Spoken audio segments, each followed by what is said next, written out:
What is do you appreciate NFL records? Like we saw Joe Flacco throw 470 yards. It was the most yards by somebody over the age of 40 as a starting quarterback. Some right? of those That's pretty cool. I like that because I'm older. I'm like, oh, that's pretty cool. What about a record-setting field goal by Cam Little? Does that do anything for you? 68 yards. It's a bomb, if that's what you mean. I think what I realized after this is I don't know what the frig they're feeding the kickers. Yep. But 2 years ago, a 60-yard field goal would make me say, wow, that's absurd. And now every week, if I don't see 2 or 3 of them, something's going on because these guys are on the logo or behind it every week, and they're nailing them with, like, clearance, too.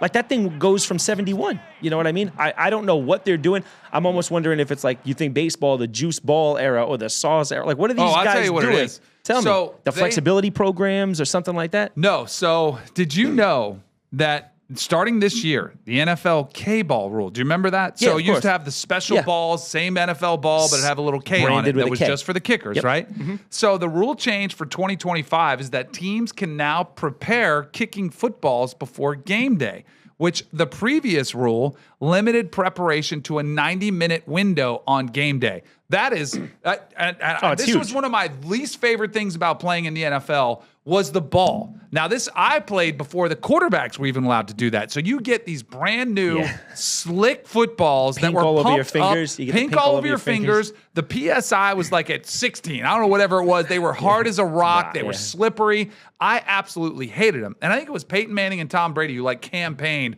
for quarterbacks to be able to work in the footballs at practice, and then you could take them out to the game. Yeah. So the kickers did not have that advantage. They were kicking these rock-hard footballs that were slick, that weren't worked in. Now they're taking them for weeks at a time, and you can do whatever you want to them. So they can get them all. They can pick out their favorite. I don't know how many balls are in the rotation for kickers, probably 4 or 5 that they can use. Okay. And they can basically get their favorite. It's like having a little blankie. You know, the little kickers need their little blankie. They have to have their favorite ball that they get out there. But I think it makes a world of difference because they can get it worked in where the leather's nice and soft. They can have the PSI, as long as it's legal. They can have the PSI the way they want it. They can have exactly the texture of it, like if they like it more worn in. And you can actually tell if you're watching the game. You mentioned the pink stuff that comes on. Yeah. The older balls get a little bit browner. So you can actually up. see it. And it's funny because I remember in college, and even the NFL too, if you just looked at a kicker's ball bag,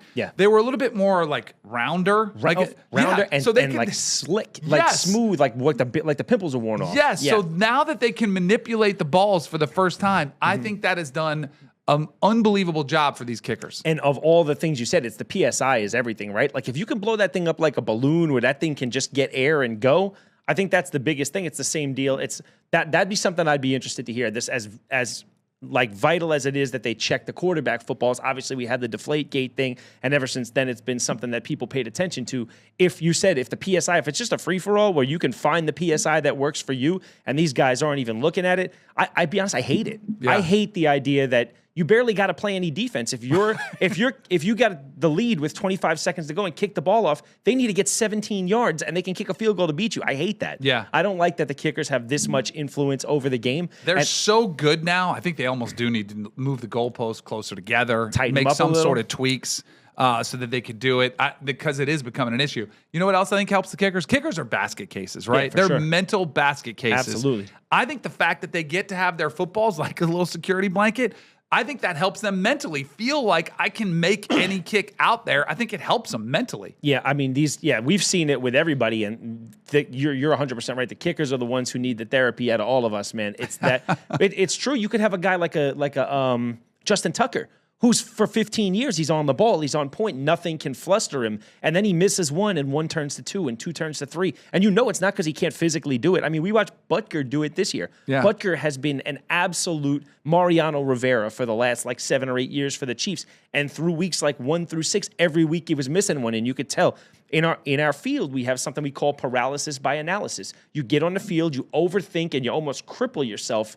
I mean, we've seen baseball players do it. They yip it. They start throwing the ball all over the place. Yep. Or, a basketball player who's airballing free throws. And it's because you almost overanalyze what you're doing instead of just letting yourself free and let yourself go. And, this is something that kills these guys. There was another funny clip what you said about the quarterback footballs, right? You saw in the Kansas City game, Mahomes just let one fly when he was about to get sacked this week. He threw it right through the end zone and a kid caught it. Oh, yeah. And they used to not, I don't think they used to let you keep it. And it was because, I don't know if it was because they were expensive or whatnot, but now they come and they exchange the footballs. And I think Tony Romo, whoever was calling the game, made a point to say, oh, that's cool. You could see them exchanging the balls. The reason they do that is because Mahomes has been spending 3 days to get that football like he wants it. So you don't want to lose one of them babies in the stands. You know what I mean? No, you do not. I sent the fellas, speaking of kickers, I sent the fellas a clip of a kicker in college this past weekend. I don't know if you got a chance to look at this. The guy in his undies? In his little undies? He's wearing basically tighty whities. Unbelievable. I mean, he's basically wearing a girdle. It's an Oklahoma kicker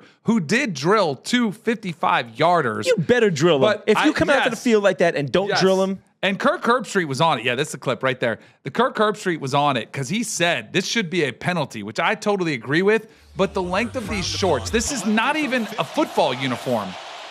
What are we doing? No, but I mean, did you because this has been a trend? It's the kicker, so like he gets talked about because he's there.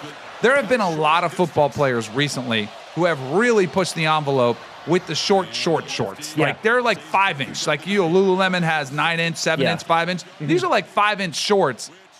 Why are we letting them do this? And does it matter? Yeah, it's weird because the short time I was there, I remember that if I had any skin showing on my legs after pregame, well, NFL too. NFL, the rule is there, but college you don't have because you can wear your socks low. Yeah. So there's not really that you can have. And some of the NFL players, they'll pull their socks all the way up so you don't see skin. Yeah. But it's not as noticeable. But these shorts with low socks. I mean, it looks like you can't even wear those at my golf club. Like you would be kicked off the golf course because they have to go down to your knee. Yeah, what we used to do is, even as like skill players, is I would take the little plastics out of the pads because I did it, and maybe that was just us being nutcases, as I felt like I was hindered, like my movement and my range of motion was, because you don't usually walk around with 7 or 8 pads around your waist and your hips, and real tight pants. Like, I mean, I would wear loose baggy pants. I still probably do till this day. Right. So anytime I'm like restricted, it's something I think about. But I mean, no, I almost feel uncomfortable like walking around like that. But no, I'll tell you what, man. Thank God he nailed 2 of those, because you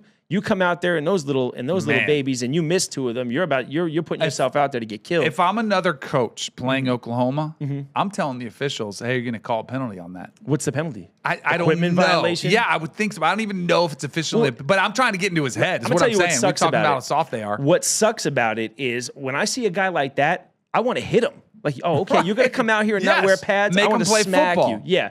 And you can't, because like you said, they're babied. Yes. They're babied. So. They are.